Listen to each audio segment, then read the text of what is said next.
Remember the 90s? The era of grunge, dial-up internet, and a seismic shift in video games. And right at the epicenter of that earthquake was a game that would change everything, Mortal Kombat. Today, we're diving deep into how this one bloody, controversial, and brilliant fighting game, along with the moral panic it ignited, completely reshaped the gaming landscape we know and love. It all started on December 9, 1993. Imagine a congressional hearing room. Senator Joe Lieberman stands before a committee, and he is not happy. He's talking about a video game that has, in his words, crossed a line. He describes in vivid detail the blood, the gore, the fatalities. He talks about players ripping hearts out of chests and pulling heads off with spinal cords still attached. The game, of course, was Mortal Kombat. This hearing wasn't just political theater. Lieberman had a clear goal: to force the U.S. games industry to create a formal rating system. He wanted to stop kids from buying violent games. And in that he succeeded. This very hearing led directly to the creation of the ESRB, the Entertainment Software Rating Board, the system of letters like E, T, and M that we see on every game box today. But Lieberman also did something else, something he probably didn't intend. He supercharged a moral panic that had been simmering since Mortal Kombat first hit the arcades in 1992, the console release on September 13th, 1993, a day Midway cleverly branded Mortal Monday poured gasoline on that fire. It's fascinating to look back now. If you play the original Mortal Kombat today, perhaps through one of the many legacy collections, it almost feels quaint. The visuals, created by filming real actors and turning them into 2D sprites, are charmingly jerky and low-race. The fatalities that cause such a stir seem more like bloody, over-the-top dark comedy than something truly horrifying. It's a relic of 90s teen culture, a time capsule of what was considered edgy and shocking. So, where did this infamous game even come from? It was the brainchild of a small team at Midway, including creators Ed Boon and John Tobias. Originally, they were trying to make an action game starring the muscles from Brussels himself, Jean-Claude Van Damme. When that deal fell through, they pivoted. Capcom's Street Fighter II was a global phenomenon, and they wanted a piece of the action, but they needed a unique hook. Their inspiration came from the hyperviolent martial arts movies of the era, films like Bloodsport and Enter the Dragon.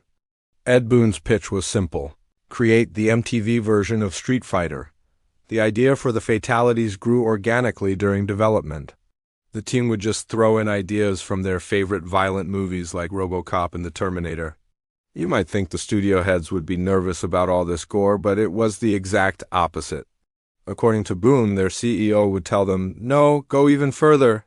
They were actively encouraged to push the boundaries of what was acceptable in an arcade. They knew that controversy would create notoriety, and notoriety would sell games. And sell it did. The moral panic was like a massive free marketing campaign. For the early 90s, Mortal Kombat was what the video nasty scare was to the 80s, a cultural lightning rod. It became the best-selling game of the Christmas season, moving over 6 million copies. The controversy didn't just sell the game.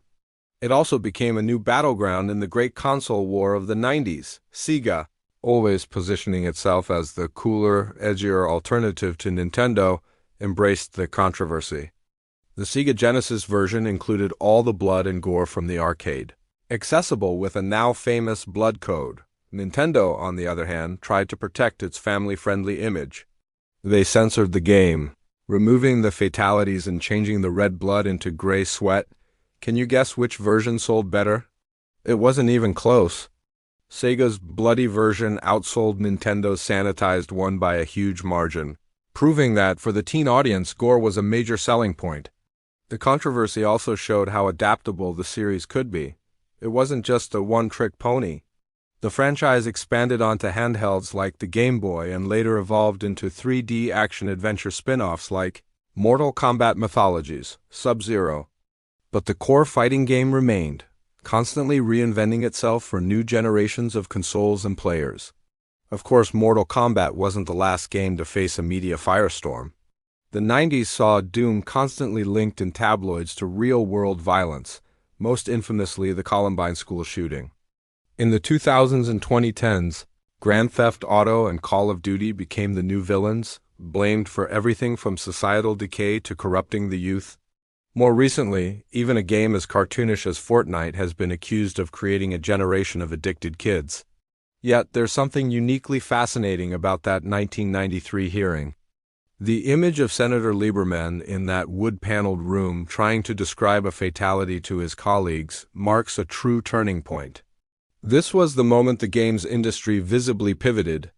The focus shifted from being primarily for children to targeting teenagers and young adults.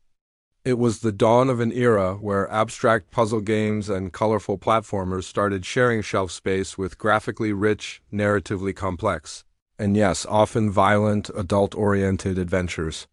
Midway set out to see what they could get away with.